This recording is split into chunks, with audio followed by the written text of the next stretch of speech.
You loved our first 25 recipes so much that I had to share more incredible kitchen miracles from America's toughest times. But these aren't your average survival recipes. Each region of America had its own secret weapons against hunger. From Maine's lumber camps to Texas farm towns, every community found unique ways to keep families fed. Today's recipes will shock you even more than part 1. Would you believe someone made coffee without coffee beans? Or created a pie from nothing but water? And wait until you hear about recipe number 23. A desperate family sold this single recipe for $200 in 1934, enough to feed their neighborhood for months.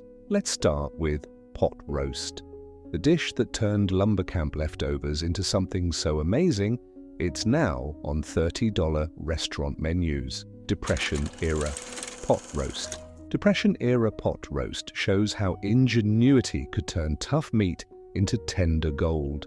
In 1932, Chicago butcher's wife Anna Kowalski created what locals called magic meat, using a cheap, nearly inedible cut of beef that cost just 10 cents a pound. Her secret? She'd soak the meat in leftover pickle brine overnight, then slow cook it with saved vegetable scraps. The genius part wasn't just tenderizing the meat, it was her community cooking system. She'd cook 4 different families' pot roasts in one big pot, each wrapped in a different colored string so they wouldn't get mixed up. The shared cooking saved precious fuel, and the mixed flavors made every family's dinner taste better than if cooked alone. Here's the incredible part. Her method became so famous that the local butcher started preparing Kowalski cuts specifically for her recipe. Even wealthy customers began requesting them, paying premium prices for what was essentially scraps. By 1934, her pot roast technique had spread across 3 states, with women writing to newspapers requesting the Polish miracle method. Modern chefs are rediscovering her technique. One Chicago restaurant now serves Depression-era heritage pot roast for $35 a plate. If only they knew it started as a way to make the cheapest meat edible. Now, before I share our next recipe, Depression-era tamales, let me warn you, the secret ingredient in this one is so surprising, it changed how an entire Texas town cooked forever. Depression-era tamales tell a story of 2 cultures saving each other. When Mexican families in San Antonio couldn't afford meat for traditional tamales, they discovered something incredible. Potato peels, boiled until soft and seasoned with saved meat drippings, tasted amazingly similar to traditional filling when mashed. The real magic happened in 1932 when Maria Gonzalez started the corn husk exchange. She taught her neighbors to save corn husks from their gardens, trading them for 2 tamales each. Her kitchen became the neighborhood's gathering spot where empty pockets met full stomachs. Even the local paper wrote about her 5-block tamale network. But here's the part that'll amaze you. She added a splash of leftover coffee to her masa dough. That simple trick made her tamales so famous, people would travel from 3 towns over just to taste them. Today, her great-granddaughter runs a restaurant in San Antonio, selling the same recipe for $15 per plate. Poor man's casserole. Poor man's casserole proves that 1 chicken could feed 50 people if you knew the secret.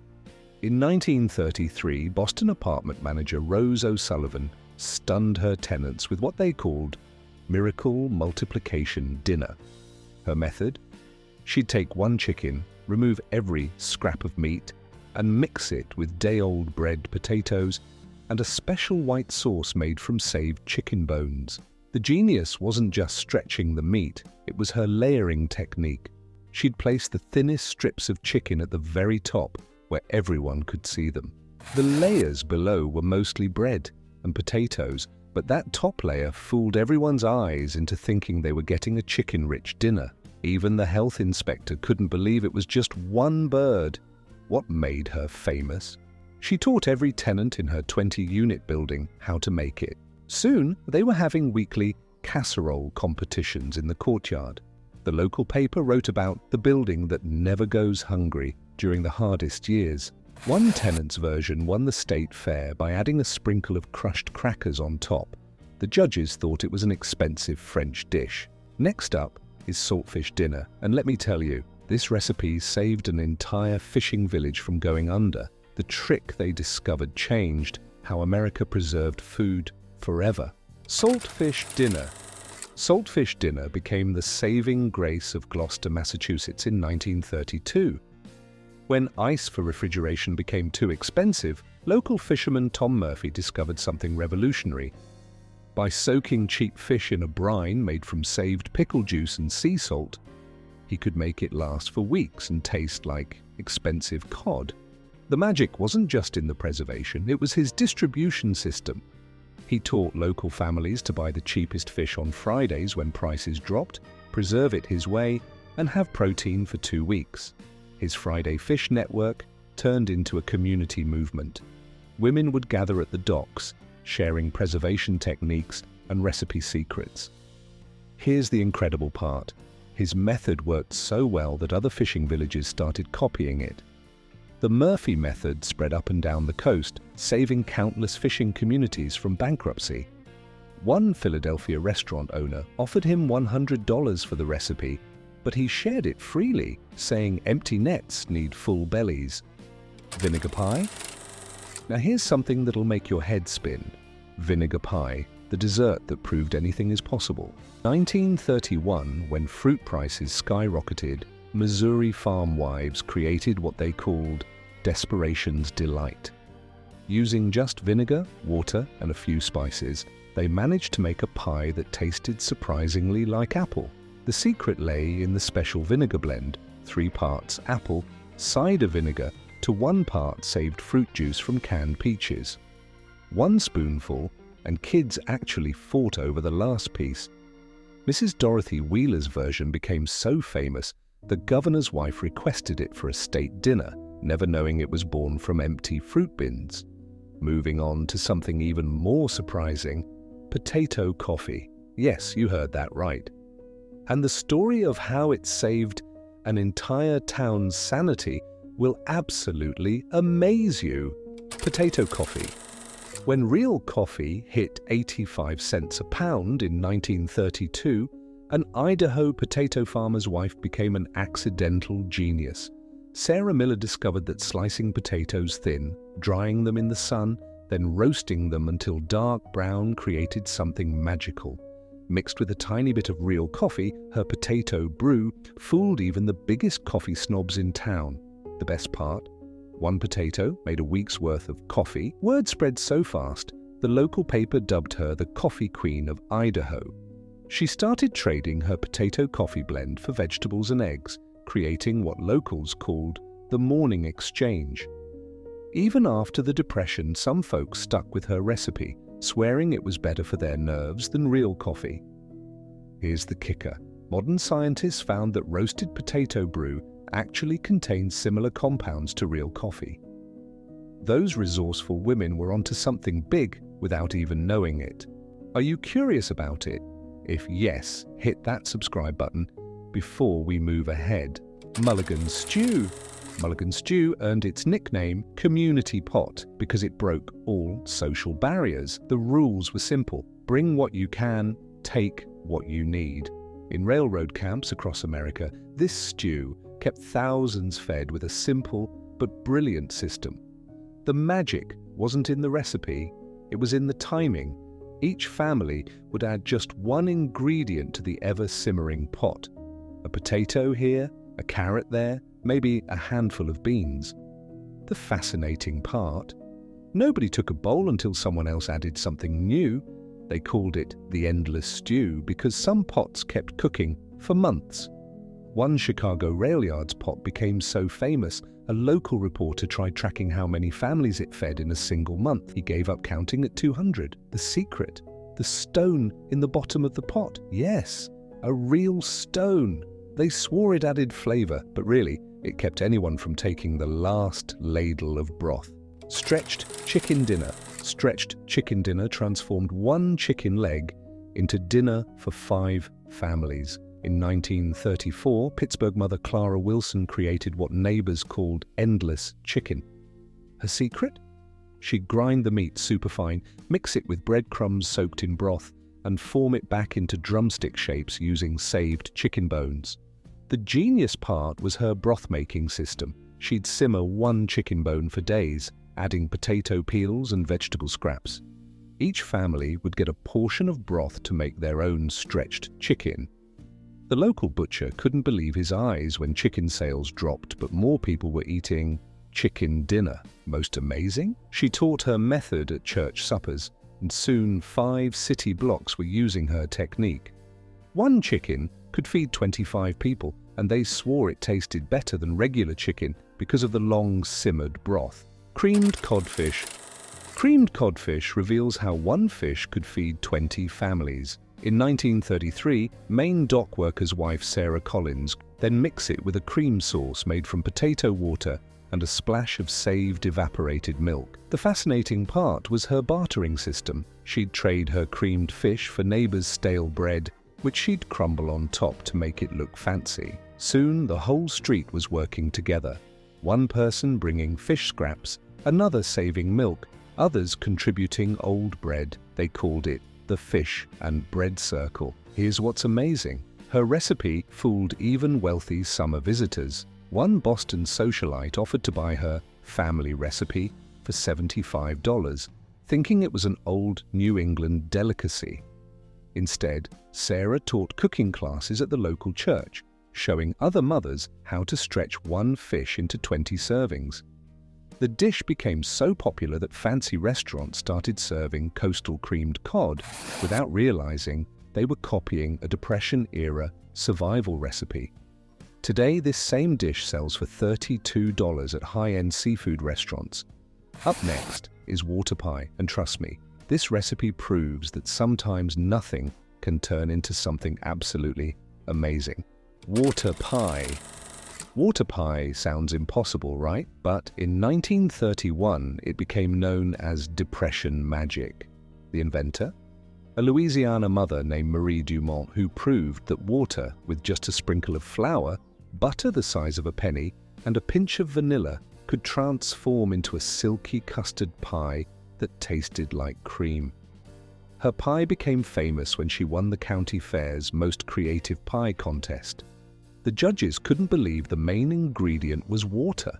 The secret? She'd let the water and flour mixture sit in the pie crust for exactly 10 minutes before baking, creating a mysterious chemical reaction that turned plain water into creamy filling.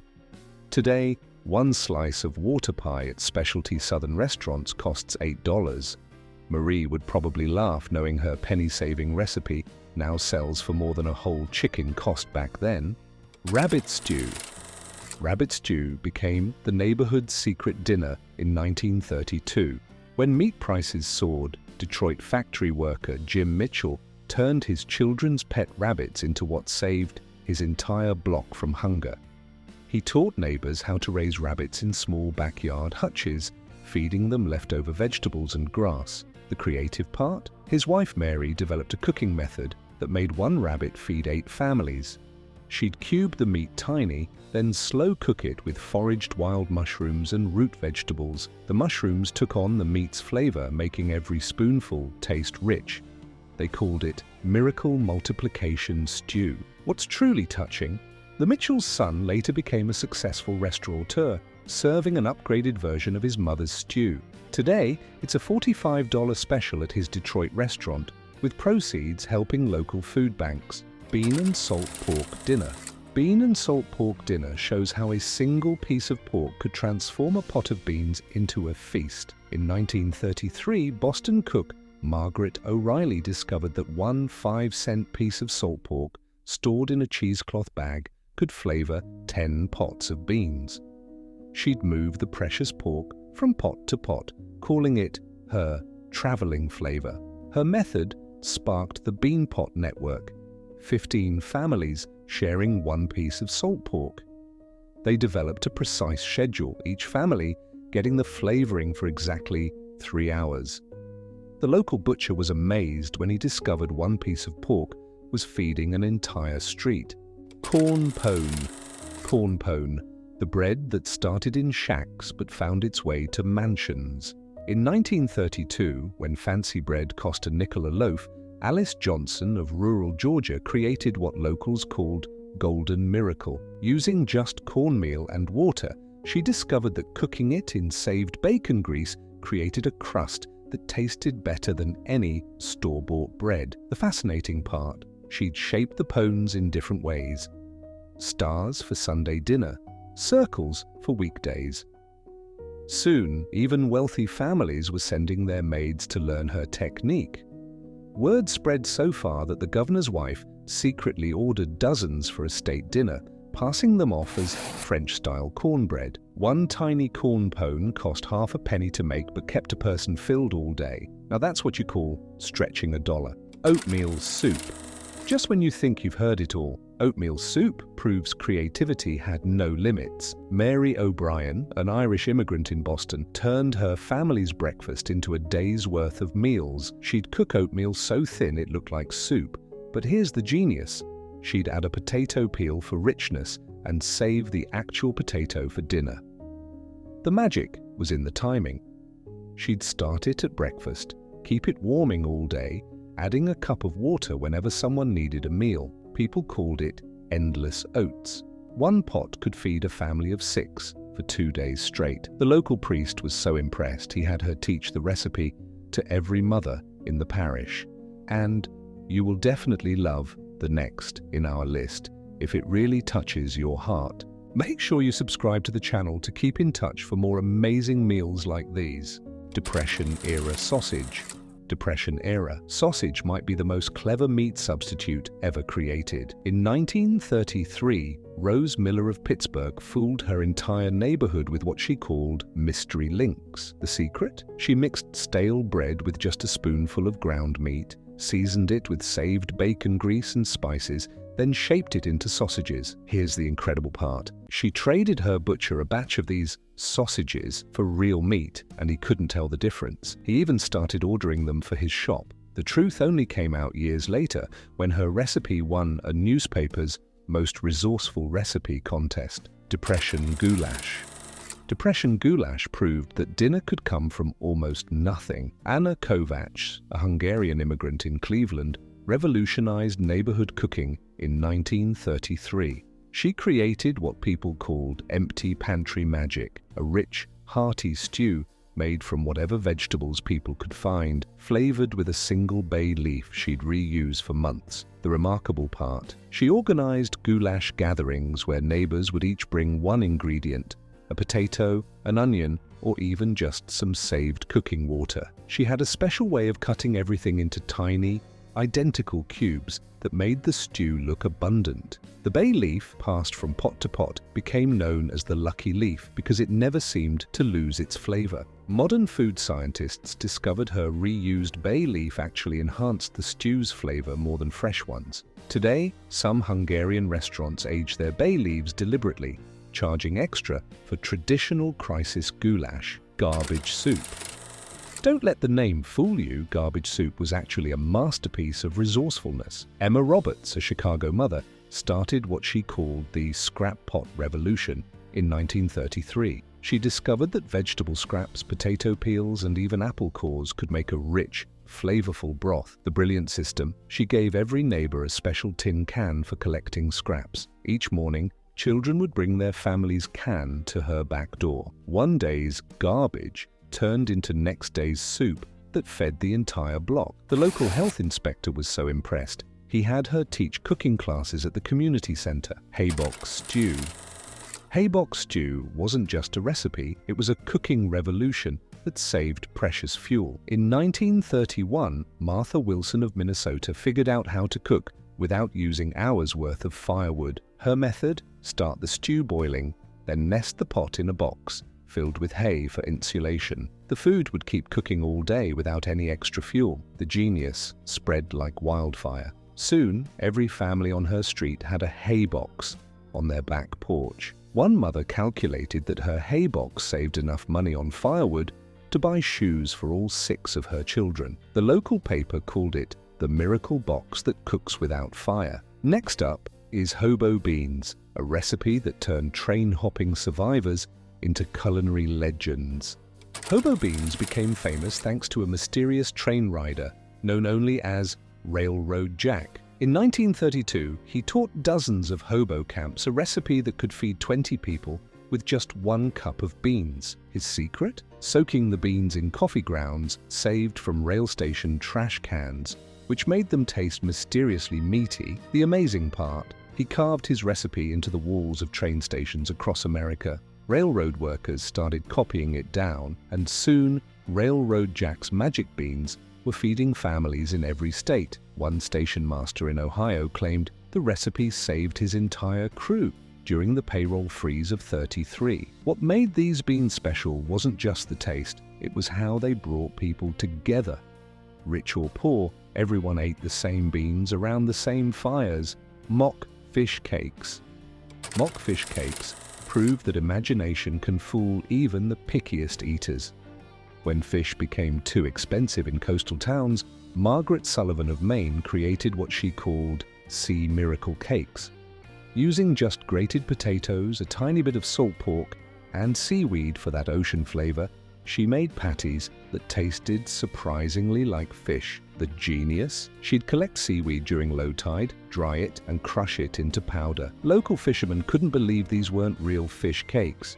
Soon, her kitchen became known as Sullivan's Fish Market, though there wasn't a single fish in sight. She taught other mothers her technique, creating what they called the Seaweed Society. What made her recipe legendary was the preservation method. She discovered that dried seaweed powder mixed with salt could last all winter. The local grocery store started selling Sullivan's seaweed blend for 2 cents a bag, and she used the money to help other families buy ingredients. By 1934, her recipe was feeding over 200 families along the Maine coast. The best part? When real fish prices finally dropped, some people still preferred her mock fish cakes. One local diner even put them on the menu as Mrs. Sullivan's special, and they're still serving them today for $16 a plate. Depression-era gravy. Depression-era gravy might be the most magical recipe yet. In 1933, a church cook named Betty Williams turned coffee grounds, flour, and water into what people swore was meat gravy. Her secret? She'd save burnt toast crumbs all week, mixing them into the gravy for a rich brown color. The incredible part? Her gravy became so famous that local restaurants started sending boys to collect used coffee grounds from her church. Sunday dinners at her parish fed over 200 people each week, all thinking they were eating expensive meat gravy. Up next is war cake, the dessert that traveled overseas and came back with a $50 price tag. War cake. War cake tells a story that crossed oceans and saved spirits. In 1933, Anna Peterson of Minnesota created a cake that could travel 3,000 miles without spoiling. No eggs, no milk, no butter, just spices and a secret ingredient, tomato soup. The magic wasn't just in the recipe, but in what it meant to families separated by hard times. Her cake became famous when she sent it to her brother's whole army unit. Soldiers started writing home, begging their mothers for that miracle cake from Minnesota. The recipe traveled from camp to camp, earning the nickname Mailbox Miracle because it could survive any journey. Here's the incredible part. One soldier loved it so much, he offered Anna $50 for exclusive rights to the recipe after the Depression. Instead, she published it in the local paper, saying hope shouldn't cost a thing. That same recipe later appeared in World War II care packages, bringing a taste of home to soldiers overseas. Modern food scientists discovered why it worked. The acid in tomato soup acted like eggs, keeping the cake moist for weeks. Today, specialty bakeries sell vintage war cake for $10 a slice. Corno. Corno sounds strange, but in 1932 it literally saved thousands from hunger. Created by Cornell University scientists, this simple mix of dried milk and cornmeal became known as the Professor's Miracle.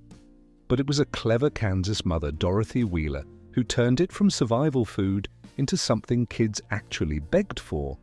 Her secret? She'd shape the Corno into little animals before frying them crisp. Soon, neighbors were bringing their children to what they called Dorothy's Zoo breakfast. She could feed 15 kids for just 6 cents, and they thought they were eating at a fancy restaurant. The really fascinating part? She started what she called the Corno exchange, teaching other mothers her tricks. The local paper ran a weekly column called Dorothy's Corno Magic, sharing new ways to disguise this simple food. When asked why she shared her secrets, she said, "Empty stomachs don't care about secret recipes." Would you believe that in 2018, food historians recreated her recipes for a museum exhibit? Those same Corno animals sold for $5 each. Elvis's childhood favorite. Before he was the king of rock and roll, Elvis Presley was just a poor boy in Tupelo, Mississippi. His mother's signature Depression-era dish became his lifelong comfort food, what they called poor man's steak. The magic? She'd take stale bread, mix it with a spoonful of ground meat, shape it like a fancy steak, and fry it in saved bacon grease. Gladys Presley's recipe became legendary in their housing project. She taught other mothers her technique at what neighbors called the Queen's Cooking School. 1 bread slice and 2 tablespoons of meat could look and taste like a whole steak dinner. The fascinating part, even after Elvis became famous, he would ask for this dish. In 1957, he shocked a fancy restaurant by asking their chef to make his mother's poor man's steak. The recipe was so special that Elvis's cook included it in the official Graceland cookbook, where it's still one of the most requested recipes today. Up next is our final recipe, the one that sold for $200 during the Depression.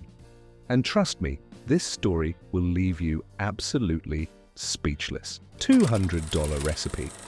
Here it is, the most valuable recipe of the Depression era. In 1934, Mary Henderson of St. Louis created what people called the miracle meatloaf. But this wasn't any ordinary meatloaf. This recipe sold for $200 when most people earned just $15 a week. Why so much? Because it could feed 100 people using just 1 pound of meat. Her secret technique started with a special blend of oats, breadcrumbs, and an ingredient nobody expected: mashed beans cooked in saved meat drippings. She'd season it so perfectly that even wealthy families couldn't tell it wasn't pure meat. The local butcher started calling it Hendersons Gold because people would save for weeks just to buy the recipe. Here's the incredible part. She never meant to sell it. She'd been feeding homeless families from her back porch for months when a wealthy restaurant owner tasted it at a church supper. He offered her $200 on the spot, enough to feed her entire neighborhood for 6 months. Instead of keeping the money, she used it to buy ingredients and taught the recipe to every mother in her neighborhood. The story gets better. That restaurant owner, his fancy establishment failed within a year, but Mary's recipe went on to feed over 5,000 people during the hardest years of the Depression. The St. Louis Post called it the recipe that built a community. What's truly amazing? In 2019, her granddaughter found the original recipe card in an old family Bible. It sold at auction for $3,000, with all proceeds going to a local food bank, carrying on Mary's legacy of feeding her community. If you've enjoyed these incredible stories of American ingenuity and compassion, don't forget to subscribe. Next week, we're exploring lost recipes of the Dust Bowl era. And trust me, these stories will touch your heart in ways you never expected.